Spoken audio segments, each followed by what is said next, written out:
The following is for the purpose of commentary and review. Kaguya-Sama Love is War was directed by Mamoru Hatakeyama, written by Yasuhiro Nakanishi, musically composed by Kei Hanioka, developed by A1 Pictures, and licensed by Aniplex. Please support the official release. Golly gee frickin' willikers, it's been a long while since I made a video about an anime. And while I had a different one in mind to make, No. that may be put on hold for this one. This anime, Kaguya-Sama Love is War, was a lot better than expected. On the surface, it looks as if it were some vanilla slice-of-life anime, and those, if you know me well enough, Ew, I like them. Slice of life anime. This, however, is much more. It's a romantic comedy that lulls you into a false sense of security with a mundane premise, and it hits you with a full-on tsunami of absurdity. The comedy attacks from all sorts of avenues as you're standing in this gridlock traffic jam watching cars explode upon impact, but in a good, fun way. Maybe this seems unclear as I'm explaining it, so it's time to make like a college student's psyche and break it down. Here are our two main characters. Kaguya-Sama, one of the wealthiest young women in all of Japan, an incredibly talented individual and the vice president of the Shuchiin Thank you, Academy, and this is the president of the student council. A man who both strives for success in his studies and in his self-confidence, Miyuki Shirogane. Both are at first only somewhat interested in each other, and only to the point where they think, maybe they'll ask me out.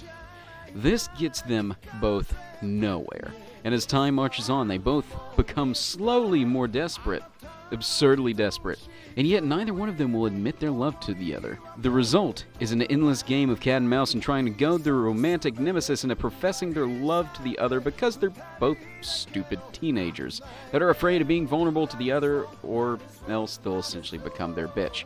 This is the premise. That's it? You ask me? Is that really all this is? Oh, my foolish viewer. That's all this needs. Here's where it gets good. Here's a typical battle, quote-unquote, between the two contestants. One will say, oh, this thing happened that will bait you in an interaction. Say, maybe going to this romantic movie, but you have to ask me out if you want it to happen. Or maybe, I finally have a phone, so ask for my number and admit to your interest in me. Then absurdity strikes as one pulls out a special technique, such as putting on puppy eyes or whatever, all while a super serious narrator spells everything out like a Dragon Ball Z recap. Is it silly? Well, duh. But it's great. Now, there are typically multiple scenarios like this in an episode, so it never wears out its welcome, and by the time the humor dies, it's already presenting you with another dish to enjoy in your 3-course laughter meal. And there's always the meat and potatoes each time. But there's eventually some added spicy shenanigans to the mix. This is only a part of the shenanigans. Chica. She never means to be, though. She's always caught up in the fray, just being adorable and oblivious to the social climate around her.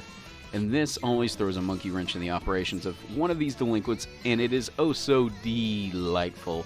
Plus, there's an entire ending of just her dancing. If this show was entirely just that, it'd get a 10 out of 10. Chica isn't best girl, but she's definitely the cutest. Then there's this fool, Mishigami, who isn't even properly introduced until halfway through the show, and he always gets the short end of any crossfire between the two lovebirds, and he either gets his body or feelings hurt, and then he decides to run home. That's the usual formula for him. And then there's Hayasaka, the main maid to Shinomiya, and probably the best straight man role I've seen in a while. She's just so level-headed, and yet she's trying to live vicariously through Shinomiya's eventual romance, and it's precious. It really is. Hayasaka deserves love, people. There's also Shirigane's cute little sister, so of course, no incestuous jokes were made. Right, Japan?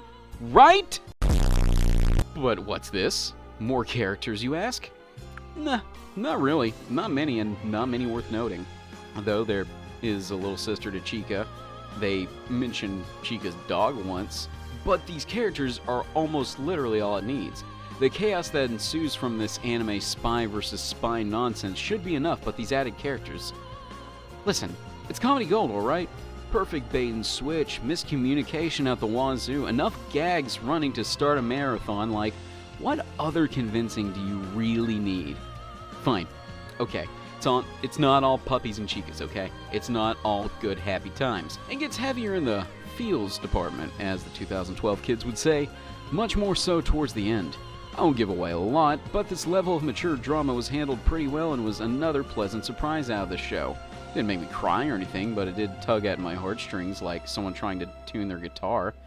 The music is never bad. The opening is really lively with the dancing. It's super catchy. The weapons, the way they play with the Love is War theme, and the OP is just, it gets you in the mood for the show. Though the ending does feel kind of out of place, and it's like, why are they flying? I don't get it. And I don't really care for it, but the ED itself isn't bad, and the finale ending is a lot better than the usual one. Now, why am I reviewing an anime that's this old? It's already summer, Fluffy. Get over it, right? Well, I just watched it recently, and it came to my attention that this flew under everyone's radar despite the memes. How? Yes, everyone took note of Chika beating the crap out of Ishigami with a fan, and her dancing and being cute and silly, but look at how much more there was to the show beyond the memes. Despite Shirogane being such a cheapskate, he has a heart of gold. Despite Shinamiya being super manipulative, she just wants love. Like, these characters are so precious. And it baffles me that it's gone this long without proper praise. I've heard nothing about it. It's a 9 out of 10 from me, folks. It really is. It's a super damn good anime. And if you love comedy, you love cute shit, and stupid teenagers that don't know how to deal with love and have great character flaws and traits that make them precious, then congrats. You've got 12 fantastic episodes to dig into. Also, there's no dub, so I can't really piss on anyone's English voice acting, but I don't care. The Japanese voice acting was certainly good enough for me. My only real complaint? No one ever thinks this highly of anyone in a student council. Ever. Everyone always thinks they're nerds. Just saying. It was probably the most unrealistic part of this whole anime. Alright, that's it. Stop wasting your time here. I know, I love you too, but go watch this anime, okay? Just go watch it, have fun. I'll be back with more content, and yeah, bye. Okay, seriously, bye. I love you.